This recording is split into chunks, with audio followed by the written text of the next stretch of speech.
Welcome back to the Jonestead. I'm Mary. Today is Wednesday, November 12th, 2025.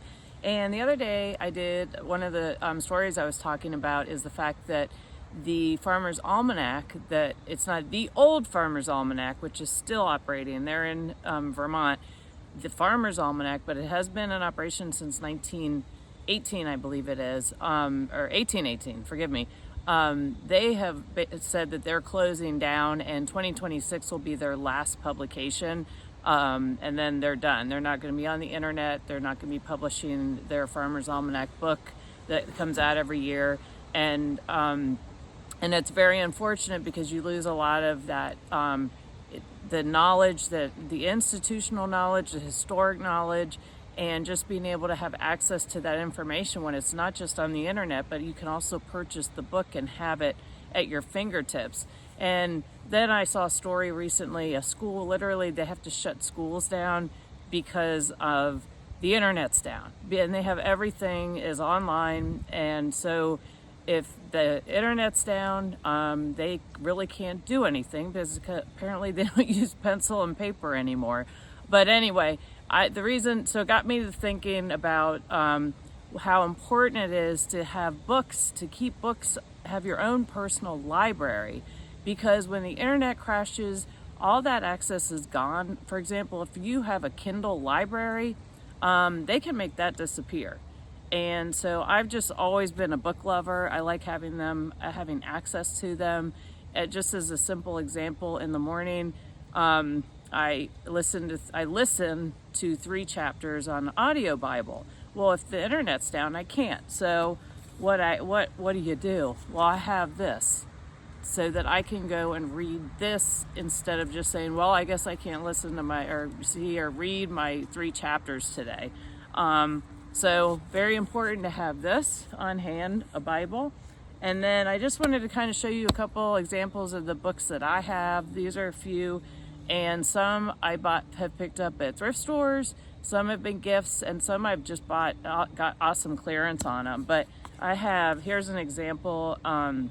This is called My Better Homes and Gardens Garden Helper, and I think this was published in 1934. And this it's what to do each month and how to do it. And it has all that information and talking about garden enemies, transplanting, how to make raised beds, everything. And it's at your fingertips. And this is a nice little manual. This I picked up at the thrift store. I don't even know if it was 45 cents. And then I also found this one at the thrift store, and it's called 5 Acres and Independence. And this is a great book. This is a tremendous resource also. And as an example, covers city versus country life, tried and true ways to fail, who's likely to succeed. And then it talks about the farm to choose, and then making the most, and manure, lime, compost, gardening, weeds, tools, etc. Chock full of info in this one. And I got this one at the thrift store also. This I picked up, believe it or not, at Tractor Supply.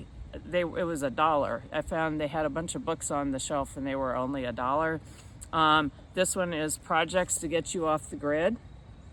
And so this is a really nice resource, because we all know we go online all the time. How do I make whatever?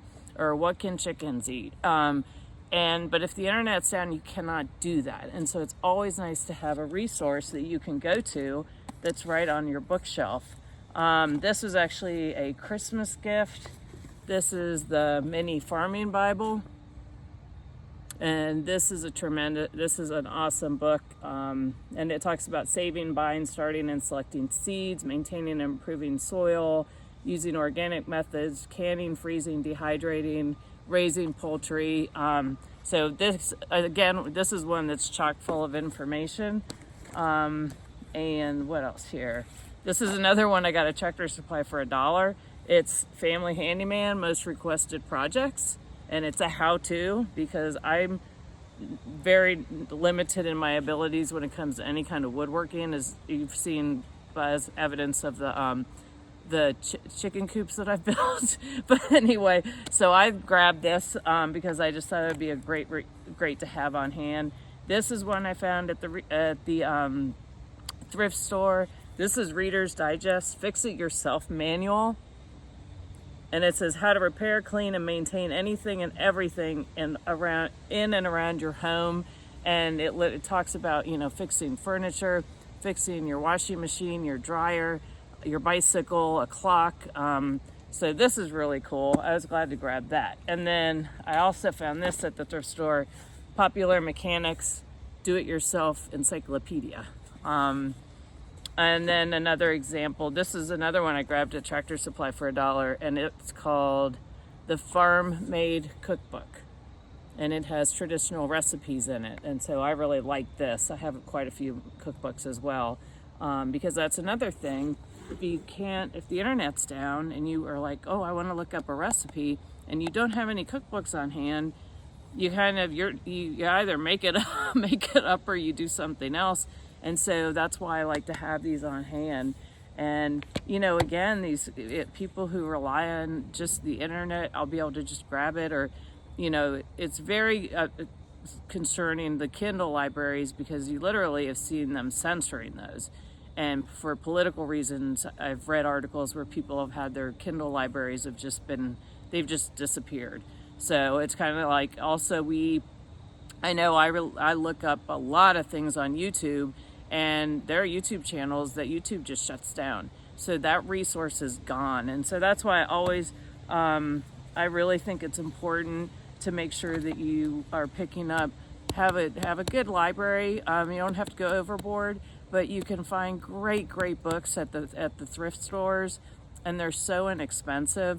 Thrift stores, and just kind of monitoring the clearance section. So like I did with the ones at Tractor Supply, because that was like, I think these were like $20 books, and I got them for $1. But anyway, hope you found that helpful, and I look forward to talking to you all again soon. Have a great day.